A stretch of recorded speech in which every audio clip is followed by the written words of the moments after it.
খানকির ছেলে হুজুর কি বলছে আগে শোনো। আর খানকির ছেলে বলছে আমাদের বেদ কোরআনে বলে আল্লাহ উই আল্লাহ বালচাল এইসব লেখা আছে। আর খানকির ছেলেকে আমি বলছি, খানকির ছেলে আমি পিএইচডি করেছি কিস্তিতে, তোর আজকে মাছ উঠবো দাঁড়িয়ে দেবে। আগে ভিডিওটা দেখে আসো। সর্বপ্রথম বলবো তুই একটা হিজড়ে, তোর নেই, কারণ যা থাকে সে বলে না করে দেখায়, আর তোর ওটা নেই।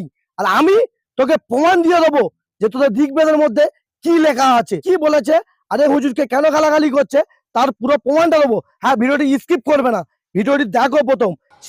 অথর্ববেদ, যজুর্বেদ, সামবেদ, ঋগ্বেদ, ত্রিপিটক, রামায়ণ, মহাভারত, গীতা এইগুলি যদি অর্থ করে দেয় তাহলে ওরাও কালেমা পড়ে মুসলমান হবে। এই জন্য ঠাকুরেরা পড়বে, ঠাকুরেরা বুঝবে, সাধারণ লোকে বুঝাবে না। এই জন্যই তো খারাপ লাগে। তোমরা বুঝাও লা ইলাহা হারতি পাপং ইল্লা ইল্লা পরম পদম জন্ম বৈষ্কুণ্ঠিরুতিতম জপ নাম মুহাম্মাদং। কেউ যদি একবার তুলসী তলা নিয়া ওরা বলে লা ইলাহা হারতি পাপং ইল্লা ইল্লা পরম পদম জন্ম বৈষ্কুণ্ঠ ইনুতিতম জপ নাম মোহাম্মদ, একবার মোহাম্মদের নাম বল, একবার কালেমা পড়, মরেই গেলি রে। মূর্তি পূজা করতে করতে মরেই গেলি। আর খানকির ছেলে রেন্ডির ছেলে প্রমাণ দিবি, প্রমাণ না দিলে বড়া তোর সেটা ভাঙা হবে। আর খানকির ছেলে কোন গ্রন্থে লেখা আছে তুই বলবি, নাই তোর মা চুদবো। আরে অন্ধভক্ত জানো, তুই প্রমাণ চেয়েছিস, এই নে তোর মার ভাতার কি বলছে শোন। হ্যাঁ, এই মার ভাতারে গালটা দিস কিন্তু, নে আরো দেখাবো তোকে আমি। ऐ मनुष्यों, तुमको अत्यंत उचित है कि मुझ एक परमेश्वर को छोड़कर किसी दूसरे परमेश्वर को मत मानो, क्योंकि मुझ एक परमेश्वर को छोड़कर कोई दूसरा ईश्वर नहीं है। ये ऋग्वेद के मंडल 1 सूक्त 7 का 10वां मंत्र है। ला इलाहा इल्लल्लाह, अल्लाह के सिवा कोई पूज्य नहीं है। ये इस मंत्र का संक्षेप है।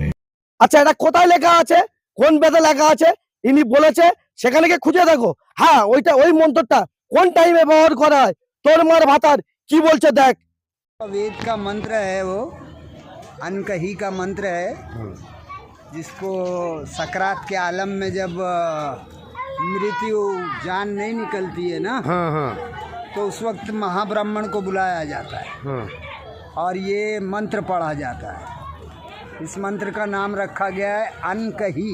अनकही, हाँ, यानी किसी से कहा नहीं जा सकता, ऐसा छुपाया गया है इस मंत्र।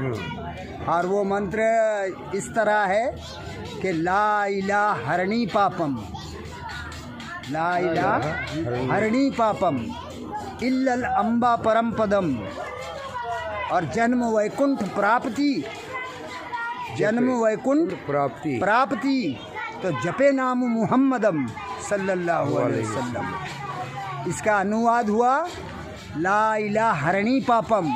ए भक्त, ला इलाहा कहने से तेरे पाप हरण हो जाएंगे। क्या?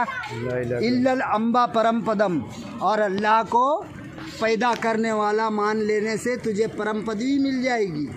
और जन्म वैकुंठ प्राप्ति, और हमेशा के लिए स्वर्ग प्राप्त करना चाहता है। তো বন্ধুরা কি শুনলেন, কোন টাইমে ব্যবহার হয় আর কোন বেদের মধ্যে আছে ওই বাবা বলে দিয়েছে।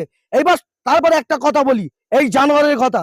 আরে জানোয়ার, মুখের খিস্তি দিলে যদি মহাপুরুষ হতো তাহলে মহাপুরুষরা খিস্তিকে খারাপ কথা বলতো না। আর খিস্তি দিলে কোনোদিন সে লাভবান হয় না, খিস্তি দিলে অবশেষে মান সম্মান হারায়। আর তুই কি বললি, খিস্তির উপরে পিএইচডি করে রেখেছিস। আরে তুই যদি খিস্তির উপরে পিএইচডি করে রাখিস না, কোনোদিন ভালো মানুষ হওয়া যায় না। খিস্তি দিলে হয়তো কিছু মানুষ ভালো বলবে আর কিছু মানুষ অঘৃণা করবে, ওই কারণে খিস্তি দিই না। আর আমি প্রত্যেক জায়গায় প্রমাণ দিয়ে দিই। হ্যাঁ, অন্ধভক্ত এই জন্য বলি, এরা পড়বে না, এদের ধর্মের প্রতি জ্ঞান নেই, এদের কোনো ধর্মের প্রতি জ্ঞান নেই, শুধু মুসলমানদের গালাগালি করার ধান্দা। আর তুই হলি অশিক্ষিত, কারণ তুই প্রমাণ দিয়ে দিচ্ছিস, তুই প্রচুর গালাগালি করেছিস। চলুন ভিডিওটি শেয়ার মারুন, মতামত কমেন্টে জানিয়ে যাবে যে এর উচিত শিক্ষা দিতে পারলাম কি না।